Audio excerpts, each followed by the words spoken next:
안녕하십니까. 4월 21일 목요일 새벽 기도회를 통해 하나님께서 우리에게 주시는 말씀은 요나서 1장 1절에서 17절 말씀입니다. 요나서 1장 1절에서 17절의 말씀을 제가 봉독하겠습니다. 여호와의 말씀이 아미떼의 아들 요나에게 임하니라. 이르시되 너는 일어나 저 큰 성읍 니느웨로 가서 그것을 향하여 외치라. 그 악독이 내 앞에 상달되었음이니라 하시니라. 그러나 요나가 여호와의 얼굴을 피하려고 일어나 다시스로 도망하려 하여 욥바로 내려갔더니 마침 다시스로 가는 배를 만난지라. 여호와의 얼굴을 피하여 그들과 함께 다시스로 가려고 뱃삭을 주고 배에 올랐더라. 여호와께서 큰 바람을 바다 위에 내리심에 바다 가운데에 큰 폭풍이 일어나 배가 거의 깨지게 된지라. 사공들이 두려워하여 각각 자기의 신을 부르고 또 배를 가볍게 하려고 그 가운데 물건들을 바다에 던지니라. 그러나 요나는 배 밑층에 내려가서 누워 깊이 잠이 든지라. 선장이 그에게 가서 이르되 자는 자여 어찌함이냐. 일어나서 내 하나님께 구하라. 혹시 하나님이 우리를 생각하사 망하지 아니하게 하시리라 하니라. 그들이 서로 이르되 자, 우리가 제비를 뽑아 이 재앙이 누구로 말미암아 우리에게 임하였나 알아보자 하고 곧 제비를 뽑으니 제비가 요나에게 뽑힌지라. 무리가 그에게 이르되 청하건대 이 재앙이 누구 때문에 우리에게 임하였는가 말하라. 내 생업이 무엇이며 내가 어디서 왔으며 내 나라가 어디며 어느 민족에 속하였느냐 하니 그가 대답하되 나는 히브리 사람이요 바다와 육지를 지으신 하늘의 하나님 여호와를 경외하는 자로라 하고 자기가 여호와의 얼굴을 피함인 줄을 그들에게 말하였으므로 무리가 알고 심히 두려워하여 이르되 내가 어찌하여 그렇게 행하였느냐 하니라. 바다가 점점 흉용한지라. 무리가 그에게 이르되 우리가 너를 어떻게 하여야 바다가 우리를 위하여 잔잔하겠느냐 하니 그가 대답하되 나를 들어 바다에 던지라. 그리하면 바다가 너희를 위하여 잔잔하니라. 너희가 이 큰 폭풍을 만난 것이 나 때문인 줄 내가 아노라 하니라. 그러나 그 사람들이 힘써 노를 저어 배를 육지로 돌리고자 하다가 바다가 그들을 향하여 점점 더 흉용함으로 능히 못한지라. 무리가 여호와께 부르짖어 이르되 여호와여 구하고 구하오니 이 사람의 생명 때문에 우리를 멸망시키지 마옵소서. 무죄한 피를 우리에게 돌리지 마옵소서. 주 여호와께서는 주의 뜻대로 행하심이니이다 하고 요나를 들어 바다에 던짐에 바다가 뛰노는 것이 곧 그친지라. 그 사람들이 여호와를 크게 두려워하여 여호와께 제물을 드리고 서원을 하였더라. 여호와께서 이미 큰 물고기를 예비하사 요나를 삼키게 하셨으므로 요나가 밤낮 3일을 물고기 뱃속에 있으니라. 아멘. 오늘부터는 새롭게 구약의 소선지서 가운데 하나인 요나서의 말씀을 함께 묵상하겠습니다. 요나하면 떠오르는 것이 물고기 뱃속에 들어간 요나의 장면과 그 이미지가 떠오르기 마련인데 이 내용은 우리가 오래전 주일학교 때부터 익히 들어왔던 이야기입니다. 그런데 우리는 오늘 이 요나서를 읽으면서 단순하게 이처럼 드라마틱한 이야기 정도로 생각하고 이 말씀을 대해서는 안 된다라는 것입니다. 바로 이 요나의 이야기를 통해서 우리에게 말씀하시는 하나님의 뜻과 섭리가 무엇인지를 깊이 생각해 보아야 한다는 것입니다. 먼저 요나서의 첫 장인 오늘 본문 1장 1절 말씀을 살펴보면 하나님의 말씀이 선지자 요나에게 임합니다. 여호와의 말씀이 아미떼의 아들 요나에게 임하니라. 이르시되. 아미떼의 아들로 소개하고 있는 요나는 북이스라엘에서 활동했던 선지자였습니다. 그런데 하나님의 말씀을 들은 요나는 그 말씀을 쉽게 받아들이기 어려웠습니다. 왜 그랬을까요? 도대체 어떤 말씀을 하나님께서 요나에게 하셨기 때문이었습니까? 이어지는 2절 말씀 보시기 바랍니다. 너는 일어나 저 큰 성읍 니느웨로 가서 그것을 향하여 외치라. 그 악독이 내 앞에 상달되었음이니라 하시니라. 요나가 하나님의 말씀을 듣고서 그 말씀을 전해야 할 대상이 바로 니느웨 백성들이었기 때문이었습니다. 오늘 본문의 저 큰 성읍 니느웨라고 지칭하고 있는데, 여기서 이 니느웨라는 것은 요나가 활동했던 당시 북이스라엘을 괴롭히고 또 북이스라엘을 침입해서 폭력을 행사했던 적대국 아수르의 수도였던 바로 그 니느웨였습니다. 그런데 하나님의 뜻은 이와 같이 악하고 패역한 니느웨 백성들에게 하나님의 경고를 전하라는 것이었습니다.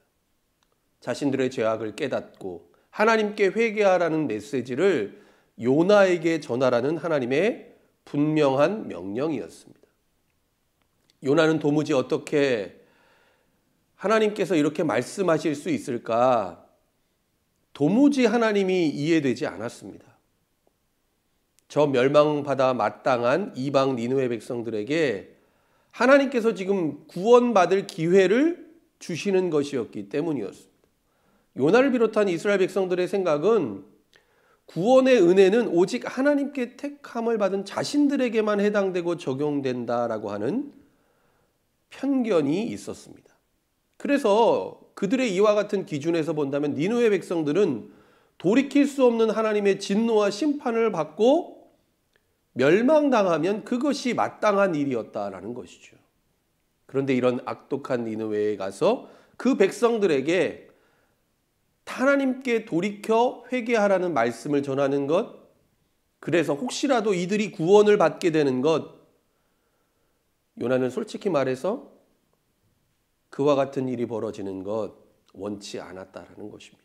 그래서 결국 요나는 어떤 선택을 하게 됩니까? 하나님의 뜻이 아니라 자신의 뜻과 생각대로 행동합니다. 오늘 본문 3절 말씀입니다. 그러나 요나가 여호와의 얼굴을 피하려고 일어나 다시스로 도망하려 하여 욥바로 내려갔더니 마침 다시스로 가는 배를 만난지라 여호와의 얼굴을 피하여 그들과 함께 다시스로 가려고 뱃삭을 주고 배에 올랐더라. 요나는 하나님께서 명령하신 곳인 동쪽의 니느웨와 정반대 방향인 서쪽의 다시스로 도망가기 위해서 욥바로 내려갑니다. 그런데 마침 거기에서 다시스로 가는 배를 만난 것이죠. 요나는 하나님의 얼굴을 피하여 그 배에 올라탑니다. 여러분, 어찌 보면 하나님의 뜻에 불순종하고 반역하는 요나의 길이 당장 막혀야 정상일 텐데 요나가 생각한 대로 지금 순풍에 돛을 단 듯 일이 잘 풀리는 것처럼 보여지기도 합니다. 그런데 얼마 지나지 않아 하나님께 불순종하는 요나의 길 가운데 하나님께서 강권적인 능력으로 개입하십니다. 오늘 보면 4절 말씀 보시기 바랍니다. 여호와께서 큰 바람을 바다 위에 내리심에 바다 가운데 큰 폭풍이 일어나 배가 거의 깨지게 된지라. 요나가 탄 배 다시스를 향해 가고 있던 배가 바다 위에서 큰 폭풍을 만난 것입니다. 그리고 그 배가 파손될 위기에 처하게 된 것이죠. 여러분, 이것은 우연하게 일어난 일이 아니었습니다. 계속해서 오늘 본문에 펼쳐지게 되는 일련의 사건들을 통해서 우리는 이것이 바로 요나 때문에 일어난 일이라는 것을 알게 됩니다. 그리고 그 배후에 하나님께서 분명히 그 일을 개입하시고 주관하셨음을 본문의 말씀을 통해 확인하게 됩니다. 보통 이처럼 배가 풍랑을 만나게 되면 배에 타고 있는 사람들은 두려움에 떨면서 자신이 믿고 있는 신들을 다 불러서 살려달라고 도움을 청하기 마련이겠죠. 다시스로 가는 배에 타고 있는 사람들 또한 마찬가지였습니다. 그런데 5절 마지막 부분에 보면 요나는 어떻게 하고 있습니까? 모두가 두려움 가운데 야단법석을 떨고 있을 때 그는 마치 될 대로 되라라는 그런 심정으로 배 밑층에서 깊은 잠에 빠져 있었습니다. 그러자 6절 말씀을 보면 하나님을 믿지 못하고 하나님을 알지 못하고 믿지 않는 이방인이었던 선장이 도리어 요나에게 찾아가 당신이 믿는 하나님께 우리가 죽지 않도록 좀 구해보라고 간곡하게 요청을 하는 장면이 나옵니다. 결국 배에 탄 사람들은 어떻게 합니까? 제비를 뽑아서 지금 일어나고 있는 재앙의 원인이 누구 때문인지를 밝혀내려는 그런 결정을 내립니다. 그리고 누가 뽑히게 됩니까? 요나가 뽑히게 되죠. 사람들은 요나에게 왜 무엇 때문에 이와 같은 풍랑이 일어나게 되었는지 그리고 요나가 누군지 소위 말해서 그의 신상 명세를 따져 묻고 있습니다. 이에 요나가 다음과 같이 답합니다. 9절 말씀입니다. 그가 대답하되 나는 히브리 사람이요 바다와 육지를 지으신 하늘의 하나님 여호와를 경외하는 자로다. 자신이 히브리 사람이라는 것 그리고 온 땅과 만물을 창조하신 하나님을 믿고 경외하는 자라는 것을 그들에게 밝힙니다. 그런데 이것은 요나 자신의 말뿐인 그럴듯한 자기소개였다라는 것을 우리는 알 수 있습니다. 지금 요나의 실상과 현실은 어떻습니까? 하나님을 믿고 경외하는 백성이라고는 할 수 없는 모습이었죠. 요나는 왜 자신이 탄 배에 이와 같은 일이 일어났는지를 솔직하게 배에 탄 사람들에게 밝힙니다. 오늘 본문 10절 말씀입니다. 자기가 여호와의 얼굴을 피함인 줄을 그들에게 말하였으므로 무리가 알고 심히 두려워하여 이르되 내가 어찌하여 그렇게 행하였느냐 하니라. 무슨 말일까요? 요나는 자신이 하나님의 명령에 불순종했기 때문에 하나님의 얼굴을 피해서 니느웨가 아니라 다시스로 가는 배를 탔기 때문에 이와 같은 풍랑이 일어나게 되었다라는 사실을 밝힙니다. 죽음의 위기, 두려움에 사로잡힌 무리들 이런 요나를 탓하면서도 어떻게 해서든지 바다를 잠잠하게 할 방법을 찾고자 합니다. 이에 요나는 자신 때문에 벌어진 일이니 나를 바다에 던지면 풍랑이 이는 바다가 잠잠해질 것이라고 말합니다. 요나의 심정은 지금 어떤 것이었을까요? 내가 죽더라도 내가 설령 망하게 된다고 할지라도 하나님의 뜻은 따르지 않겠다라고 고집을 부리고 있는 것입니다. 하나님의 뜻과 계획에 맞서서 죽음도 불사하겠다라는 그런 요나의 솔직한 심정이었습니다.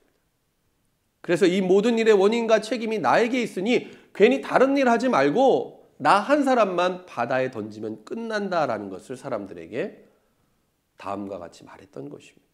이 사람들은 어떻게 해서든지 함께 다 살고자 힘써 노를 저어서 배를 육지로 돌리고자 하지만 오늘 본문의 말씀을 보면 바다는 이런 그들의 노력이 무색할 만큼 점점 더 흉흉했다라고 기록하고 있습니다.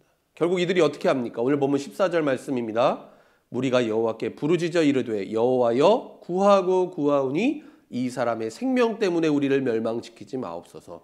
무죄한 피를 우리에게 돌리지 마옵소서. 주 여호와께서는 주의 뜻대로 행하심이니이다 하고 이들은 이렇게 말한 것입니다. 요나 때문에 배에 탄 우리가 다 죽을 수 없습니다 라고 하나님께 토로하고 있는 것입니다. 비록 이들은 하나님을 믿는 사람들은 아니었지만 하나님의 주권을 인정하면서 결국에는 요나를 바다에 던지는 결정을 내립니다. 결국 요나를 들어서 바다에 던지게 되었고 거센 풍랑 언제 그랬냐는 듯 잠잠해지게 됩니다. 그러면 바다에 던져진 요나는 어떻게 되었을까요? 여러분 만약 하나님 편에서 시시비비를 가린다라고 한다면 하나님의 공의가 오늘 본문의 이 상황 가운데 엄격하게 그대로 적용된다라고 한다면 요나는 어떻게 해야 될까요? 하나님의 뜻에 불순종했기 때문에 그대로 바다에 던져져 죽는 것이 맞습니다. 그러나 요나의 이야기는 여기서 그렇게 끝이 나지 않습니다. 오늘 본문 마지막 17절 말씀입니다. 여호와께서 이미 큰 물고기를 예비하사 요나를 삼키게 하셨으므로 요나가 밤낮 3일을 물고기 뱃속에 있으니라. 요나를 하나님께서 구원하시고 살리시기 위해 큰 물고기를 예비하셨고 요나는 그 물고기 뱃속에서 3일 밤낮을 보내게 됩니다. 여러분 우리는 이를 통해서 모든 생명의 주권이 하나님께 있다라는 것을 그리고 설사 하나님께 불순종하고 하나님의 뜻을 거역한 요나라고 할지라도 하나님께서는 이런 그를 긍휼히 여기시고 그에게 은혜를 베푸셔서 이처럼 구원하신다라는 사실을 깨닫게 됩니다. 여러분 이것은 오늘 본문과 요나 한 개인의 문제만으로 생각해 볼 때 우리가 알게 되는 사실입니다. 그런데 그 범위를 요나서 전체로 더 넓게 생각해 본다면 우리는 한 가지 요나서를 통해 분명한 사실, 중요한 사실을 깨닫게 됩니다. 그것은 이와 같은 요나의 반역과 불순종이 하나님의 크신 뜻과 계획을 결코 좌절시키거나 실패하게 만들지 못한다라는 사실입니다. 여러분, 니느웨 백성들 그리고 온 열방과 세계를 긍휼로 품으시고 구원하시고자 하는 하나님의 뜻과 목적은 그 무엇으로도 어떠한 사람이라고 할지라도 막을 수 없다라는 사실입니다. 그래서 하나님께서는 바다에 빠진 요나를 다시 살리십니다. 그리고 요나로 하여금 다시금 하나님께서 명령하신 그 일과 사명을 감당하도록 그를 강권적으로 이끄시고 그의 삶 가운데 역사하고 계신다라는 사실입니다. 여러분, 우리는 요나서의 말씀을 읽고 묵상하면서 우리의 삶과 신앙이 바로 오늘 본문의 요나와 같지는 않은지 우리 자신을 오늘 이 말씀을 통해 잘 살피고 돌아보아야 할 것입니다. 하나님을 믿고 또 하나님을 경외한다라고 입술로는 말하고 있으면서도 정작 하나님의 뜻보다 내 생각이 앞서고 있지는 않습니까? 그리고 정말 중요한 선택과 결정에 있어서는 하나님의 뜻을 묻고 그 뜻대로 순종하기보다는 내 생각과 판단대로 행하는 우리의 불순종, 어리석고 무지한 우리의 영적인 민낯을 오늘 이 말씀을 통해 직면해야 한다라는 것입니다. 여러분, 오늘 본문의 요나가 그러했던 것처럼 우리가 하나님의 얼굴을 피해서 도망갈 곳은 없습니다. 그리고 요나를 결코 포기하지 않으셨던 하나님께서는 우리를 그냥 내버려 두지 않으십니다. 비록 우리는 실패하고 인간은 실패하고 실수하며 넘어질지라도 때로 우리가 불순종하고 하나님께 반역할지라도 하나님은 결코 우리를 포기하지 않으시고 하나님의 계획은 실패하지 않는다라는 것입니다. 누구를 통해서 그리고 하나님의 뜻과 계획을 반드시 이루어 가십니까? 하나님께서 택하신, 하나님이 부르신 저와 여러분을 통해서 하나님의 역사를 이루어 가신다라는 사실을 분명히 기억할 수 있기를 바랍니다. 사랑하는 여러분, 이 새벽 우리에게 주신 오늘 이 요나서의 말씀을 통해 오늘 하루도 하나님의 주권과 하나님의 권능의 손길이 우리의 삶을 이끌고 있음을, 그리고 우리를 인도하신다라는 사실을 분명히 기억할 수 있는 여러분 될 수 있기를 바랍니다. 그리고 우리를 보내신 각자의 사명의 자리에서 주님의 이 음성을 듣고 그 말씀에 오늘도 온전히 순종하는 삶을 사는 저와 여러분 될 수 있기를 예수님의 이름으로 간절히 축원합니다. 기도하겠습니다. 하나님 아버지, 오늘 이 새벽 주신 요나서의 말씀을 통해 주님의 뜻과 섭리를 알게 하시니 감사드립니다. 하나님, 우리는 요나처럼 하나님을 믿고 경외한다라고 입술로는 말하면서도 정작 우리의 뜻과 생각이 하나님보다 앞설 때가 참 많았습니다. 하나님, 이 시간 주님 앞에 우리의 이와 같은 연약한 죄와 허물을 회개하오니 용서하여 주옵소서. 하나님, 오늘 요나서의 말씀을 통해 온 열방과 세계를 품으시고 이들이 하나님께로 돌아와 회개하고 구원받기를 원하시는 주님의 뜻을 오늘 이 말씀을 통해 깨닫게 하여 주옵소서. 뿐만 아니라 어리석고 완악한 우리를 끝까지 포기하지 않으시고 여전히 사랑과 은혜를 우리에게 베풀어 주시는 하나님의 손길, 우리의 삶 가운데 역사하고 계시는 하나님의 권능의 손길이 있음을 하나님 오늘 이 말씀을 통해 깨닫게 하여 주옵소서. 하나님, 오늘 하루도 우리의 삶의 자리 곳곳에서 주님의 거룩한 부르심과 사명 앞에 믿음으로 순종하는 삶을 살게 하여 주옵소서. 예수님의 이름으로 기도드립니다. 아멘.